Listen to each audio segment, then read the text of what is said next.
Hey everyone, if you're having trouble with the sound on your Samsung Smart TV, don't worry, you're not alone. There are a few methods you can try to reset the sound and get everything back to normal.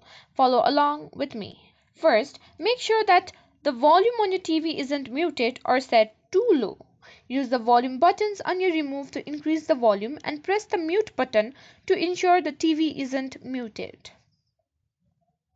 Sometimes a simple restart can fix sound issues. Turn off your TV using the remote or the power button on the TV itself. Wait for 10 to 15 seconds and turn it back on. Next, let's check the sound output settings. Press the home button on your remote to open the main menu. Navigate to settings, then sounds, then sound output. Ensure that the correct output option is selected, whether it's TV speaker, Bluetooth, or an external speaker system.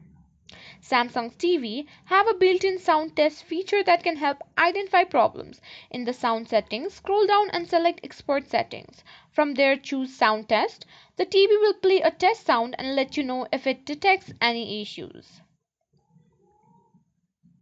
If none of the previous steps work, you can try performing a factory reset. Please note that this will erase all your settings and preferences. Go to Settings, then General, then tap on Reset. Enter your PIN and select Reset.